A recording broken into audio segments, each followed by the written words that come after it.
Hi guys, it's Igis here. So today I'm here with a Megacolony deck profile which is in the free premium, not pure premium, because we want to test out how in free premium how it does before we actually go to premium. Since we have less card pools, it's easier to figure out what do best for the deck within the limited pool, and then we expand ourselves with more ideas. So having playtesting it for like a whole day, and I have already posted a 5 video against a DB deck which is piloted by myself, and this deck piloted by my friend, because both decks are mine. So we just have fun with it, and you can see how good the deck can be against certain decks. In here I'm going to tell you a little bit more in detail. So starting Vanguard, as long as it's a V era first Vanguard, that's fine. We still get a draw, we still get a quick shield, that's all we need. And next is the Grapefruit Giraffa. So it's the key of the deck, of course, since we are actually making a deck for Giraffa. So here we are, and his first skill is when this card attacks the Vanguard as a Vanguard, color plus 1 and put one of your rear guard into the soul, then your opponents will need to pick 2 cards from the hand, call as rested, and paralyzed, so they cannot stand in the next stand phase, and when they call they cannot activate the auto effects. So it's completely beneficial to you as the user of Giraffa, because they can't use the auto skill to do something after they've been called, and those units will need to stay rested for hopefully another turn. You can find a way to stand them back up, but you do need to take the effort to do so. If not, stay rested, got skill kind of negated for a little while, and then you can do a lot of stuff with those units, forcing them to keep staying as rested, give them cradle markers for example. There's a lot of things you can do, and by cutting your opponent's hand size, you force them to actually put more stuff to guard, so they're losing more resources, because the second skill is a auto skill during a turn for each different type of Giraffa unit you have in your soul. So that's 1, 2, and 3. Maximum is 3. For each one you have, this card gets plus 5k. If you have two types or more, and your opponent is at grade 3 or higher, then he gains a crit. Or say crit becomes 2. So you can pressure your opponents a lot with this build, because you force them to drop cards, you force the, to recall, you increase your crit so they have to guard somehow if they are in like 3 or 4 damage, because they don't want to just suddenly you hit a crit and game over because you don't have over trigger here. So yeah, as long as you find a good way to keep using your opponent's resources, and once they run out, you'll win.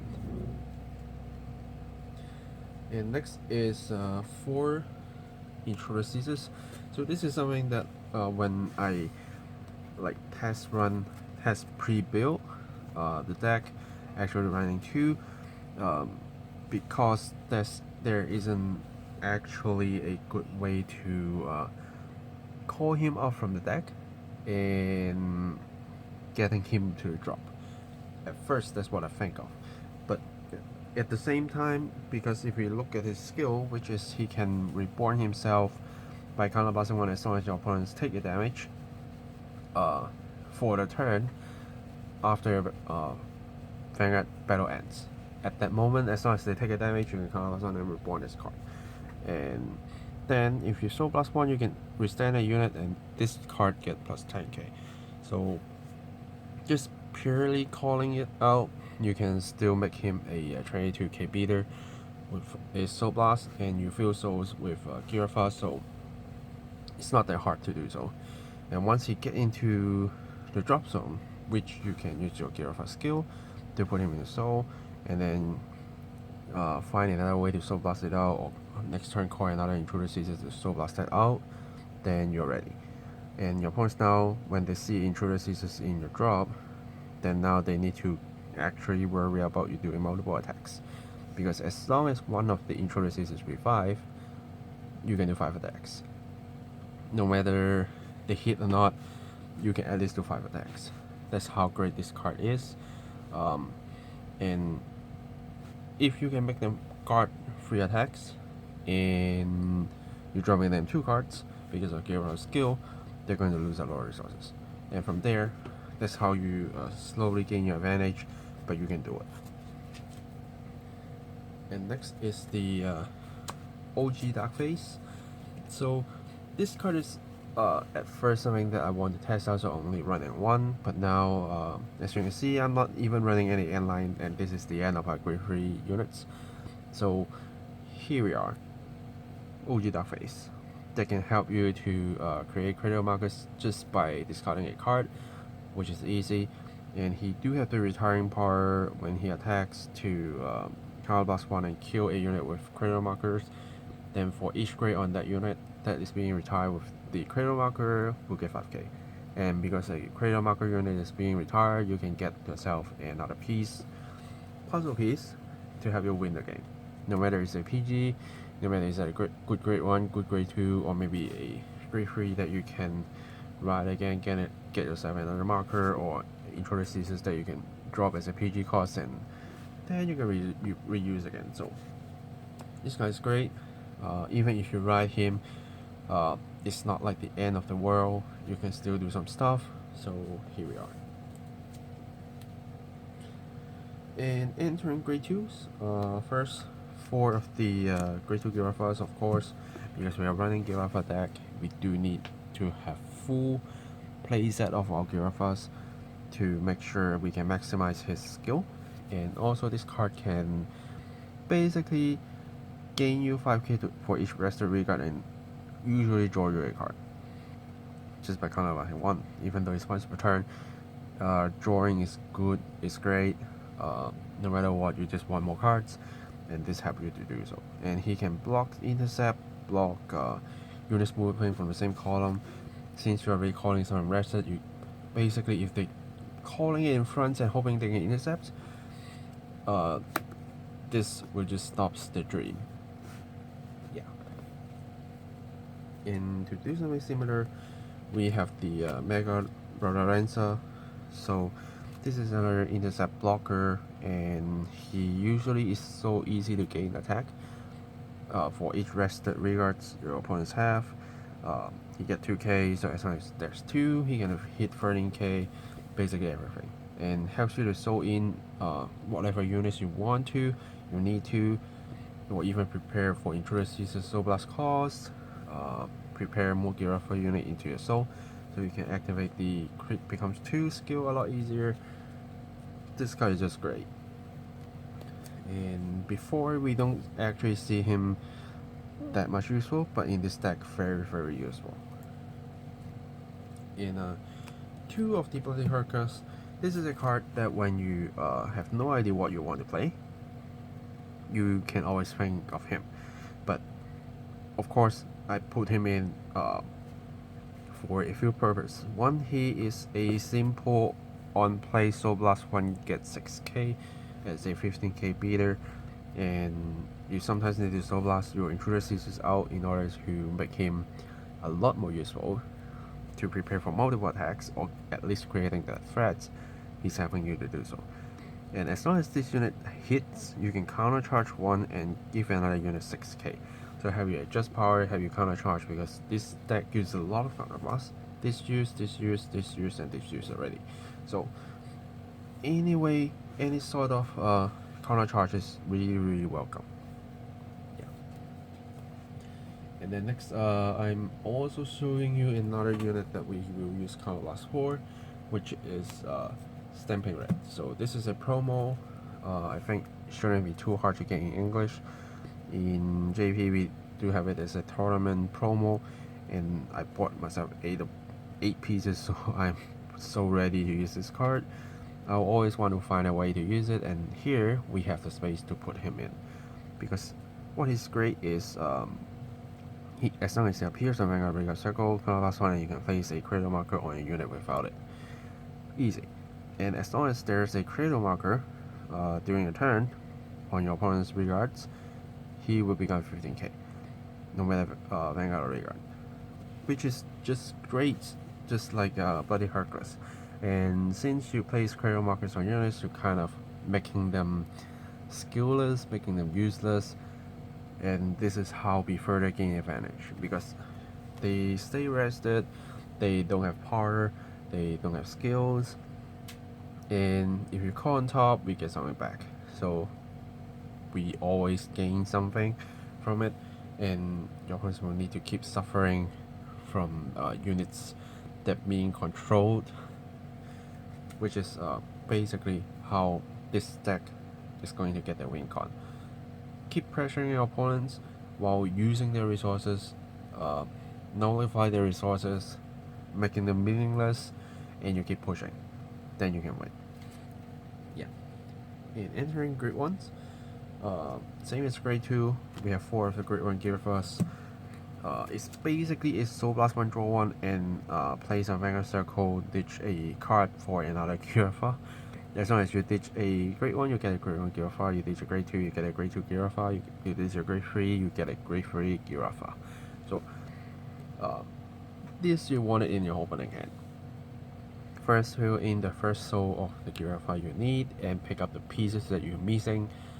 And from there, you will be ready to ride on your grade 2 Giraffa, even though if you don't have a grade 2, because what you need to do is just find yourself another one, another grade 2 and another grade 2, and use your Vanguard Giraffa grade 3 skill to put it in soul. That's it. The Soul Blast cost is on Reguard. That is something that I missed when I first read it. So just a quick note that he only count rested Reguards. So if you want to do basically a free draw, you need to put on left or right side when your opponents have 2 rested units. But most of the time you can just Soul Blast 1 to draw 1, which is not hard. You do have a lot of stuff that helps you to soul in. And here's more, which is stiff Millifeed in Blood for Officer. Sorry if I say the name wrong, but yeah, sometimes that happens. So these helps you to counter charge and soul charge. This gives you power up. This makes the deck a lot more annoying because you're calling units rested with Giraffa skill, and as long as this card is rested, the whole column cannot stand basically. Not only just the start of stand phase, but preventing the stand from normal stand phase, like procedures, preventing from skills that stand regards, unless they call something over as already standing state, but once they are rested, they stay rested again. So as long as this unit is somewhere here, your opponents will want it boosted or attack to hit so that it can go away. But that's something that you can on the other hand play around with them. Like you make this attack won't hit, which is easy, and then they stay rested, and then your opponent's going to find a way to get rid of it, or they do something more using their resources and flavoring you, or you can, when they're on like 5th damage or even at 4, you seem to boost an attack as a fatal damage, so opponents need to guard it. So now it won't hit and they drop something and their Rhaegar's arrested. So this card is just actually very annoying. When it first released, I couldn't get the promo version at the first time until I went to Japan, meet my Japanese friend, and he basically gave me a playset of this, and from there I learned a lot using this card, and now it is his time to shine again, and we get reprinted, so it's not that hard to get anymore. Yeah, so trigger lineups, 6 crits, and then 4 draw PGs, 2 more draws, and 4 Heal Guardians, and I'm using the DP one because I couldn't find a clear Megacolony version image to use at the time when I pre my proxies, so here we are. The Heal Guardian is really great after testing. As long as you are not grade 3 yet, you stop a lot of early rush -2 crit plus 10k for the whole turn, and if you hit another defensive trigger, basically stop almost everything. And like cards that always can gain crit on the Vanguard attacks, you can at least turn them to 0, and unless they hit another crit, they are starting to give you a damage only. So it's really great. But after you get onto Great Freeze, it's just everything gets shield like your normal crits. This is something that we need to change a little bit on the mindset, and I'm using a little bit more draws because we always do want resources. There are cards that needs us to drop cards. There are cards that we always want to draw into it. More chances we do, the better. Okay, so that's basically the main list, and I'm going to also tell you about 2 units that I used and now not. First one is Antlion. So Antlion is a good card and can work quite well in this deck, but after I tested it, I always do need to think of what to Soul Blast. I need to think a lot of things, and if I restrain myself to always find a Great Free to put into my soul and then find this Antlion to Soul Blast it, is actually quite not beneficial. The guard restriction is great, the gain power is great, but if you don't have the trigger to support it, or you don't have like Butterfly Officer to support it and such, it's not that much of a big threat right now. Yeah.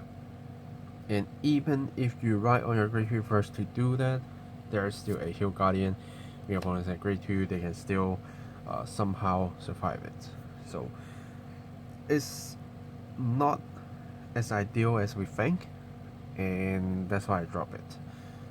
Of course, if you like it, you can still use it, but based on this build, I think it's more annoying and better in like my opinion. And then the second card, which I just realized that's also a third card, so I will talk about that as well. The second card is Mantis. So Mantis is almost like a must card for every Megacolony build, because we have so many Grade 2s that restrain to their own playstyle. For example, Sticky Boulders are only for Ghidorah, for Darkface, for Cradle Markers. If I only run 2 of the OG Darkface, there's no point for me to use Sticky Boulders, because I still need to find a way to make a lot of Cradle Markers in order to make her useful, and she Soul Blasts so much that I don't want that to happen. Yeah. In some machining stuff, they're focused on machining, so it's not good here as well. So Mantis is almost fitting every single deck. And in here, it fits, but I do find like Stamping Red, I find Bloody Hercules that can do something similar, and also the Grade 2 Giraffa can do something similar. And I do have some kind of Grade 3 searches with the Grade 1 Giraffa, and I don't need to rely on Grade 3 searches, because once I get that used, that's a counterblast used, even though I get a 6k. But after that, that's nothing else. And even if I get a Grade 3 in hand, sometimes I already have my front line full, so it's just a card in my hand that I can guard with. So I changed to something else that help me generate a lot more advantage, things that I can keep using a lot more instead of that. And the last one is High Class Moth. So it is a good card again, but it needs to rest itself, and I do have cards that are already blocking intercept, so I don't quite need that skill. Counter Charge is great, but this is also why the reason I'm using Bloody Hercules, and I don't always have that much units to keep returning. And once I starting to do that, unless it is a deck that can stay very long, but as you can see, I need to kind of rely on Cradle Markers, I need to rely on a lot of annoying moves in order to survive that long. Without those, just high class mode is not going to get me to anywhere. So I'm also taking out high class mode. Of course, if you like it, you can find your own build to fit that in. But in here, I'm showing you what I think currently is the best, is the most annoying, and probably the build that can bring you the most benefits based on what I playtesting so far. Yeah. And of course, if you always have some ideas to share, feel free to share. I might just build them out to test them, because I should have basically every single card I need for free premium. Premium I can't be sure because the cards flying everywhere. Sometimes I need to find them. It takes a little bit of time. But free premium, I should be able to test out anything. And I did my first draft, and this is currently should be the final, but I might adjust a little bit more later. But have a try, see if you like it, see if the people who play against you feel the deck annoying, and we can work more from there. And if there are things that I want to adjust more, maybe trying to put a little bit more of Bloody Hercules, because he is also quite annoying. But so far I think this ratio, this list is helping me a lot. While Ghidorah is another build, another story that I think is more aggressive, but this is kind of in the middle line, that it is annoying, it is aggressive, but it's kind of lacking the defense that Ghidorah has. That the rotations and stuff, feeling deck and such, all those things are kind of lacked it here, but with adding some old friends, some new friends to be more annoying, to like fully utilize the paralyze or stun skill of Megacolony, and how to nullify your opponent's units. I think this is where we are seeing lights with this deck, and I do think it has a potential to fight in the meta, because making Megacolony great, building some decks that is workable, great for anyone to try, is something that I always want to do. We want more people to play the clan, we want more people to love their units, and yeah, keep trying, keep playing, and we will get to somewhere. Yeah, so thanks for watching guys, and I will see you guys in the next video. Signing off.